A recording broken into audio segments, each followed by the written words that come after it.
বাড়িতে মাছ মাংস ফ্রিজে কিছুই নেই, তাহলে সয়াবিন দিয়ে এই ইউনিক লাঞ্চ রেসিপিটা চটজলদি বানিয়ে নিন। খুব সহজেই এই রেসিপিটা তৈরি হয়ে যায় এবং খেতেও দুর্দান্ত লাগে। এই ইউনিক লাঞ্চ রেসিপির জন্য আমি কড়াইতে পরিমাণ মতো জল দিয়ে এর মধ্যে 1 প্যাকেট সয়াবিন দিয়ে হালকা লবণ দিয়ে এটা সেদ্ধ করতে দিয়েছি।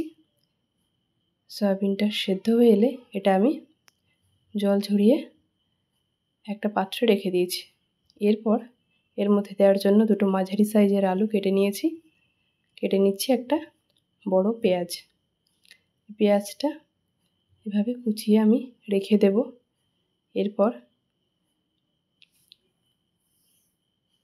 জল ঝরিয়ে সয়াবিনটা পেস্ট করে নেব। এর মধ্যে এক্সট্রা জল দেওয়ার প্রয়োজন নেই। সয়াবিনটা আমি এভাবে কিমা করে রেখে দিচ্ছি। এরপর এই মশলার জন্য আমি পেঁয়াজ, রসুন, আদা, কাঁচা লঙ্কা মিক্সির বাটিতে পেস্ট করে নিয়েছি। কুচিয়ে রাখা আলুটা আমি এভাবে হালকা লালচে করে ভেজে তুলে রেখে দেব। এরপর সয়াবিনের কিমার মধ্যে দিয়ে দিয়েছি 2 চামচ বেসন, লবণ, হলুদ, দিয়ে দিয়েছি রঙের জন্য খানিকটা কাশ্মীরি লঙ্কার গুঁড়ো এবং স্বাদের জন্য একটু গোলমরিচের গুঁড়ো।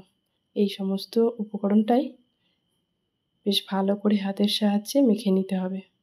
এর মধ্যে জল দেওয়ার কোনোই প্রয়োজন নেই।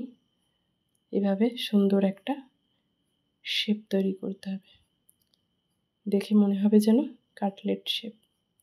এভাবে করে হাতের সাহায্যে আমি সমস্ত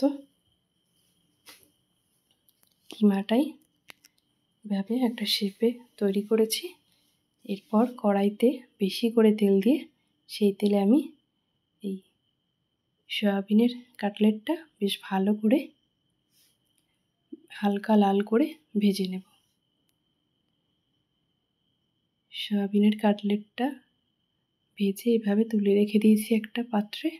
এরপর কড়াইতে তেল গরম করে কিছুটা জিরে ফোড়ন দিয়েছি। সেই তেলে আমি দিয়ে দিয়েছি কুচানো পেঁয়াজ। পেঁয়াজটা হালকা লাল হয়ে এলে এর মধ্যে দিয়ে দিয়েছি পেস্ট করে রাখা মশলা।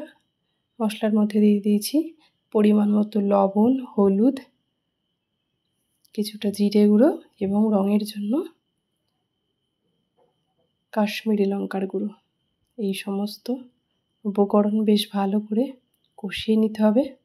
কষানো হয়ে এলে এর মধ্যে দিয়ে দিয়েছি ভেজে রাখা আলুটা দিয়ে সামান্য কষিয়ে এর মধ্যে পরিমাণ মতো জল দিয়ে দিয়েছি। জলটা দিয়ে কিছুক্ষণের জন্য ঢাকনা দিয়ে রেখেছি। জল ফুটতে শুরু করলে এর মধ্যে সয়াবিনের কাটলেটটা দিয়ে দিতে হবে। কাটলেট দিয়ে খুব বেশি ফোটানোর প্রয়োজন নেই। হালকা ফুটিয়ে নিলেই তৈরি হয়ে যাবে ইউনিক এই রেসিপি।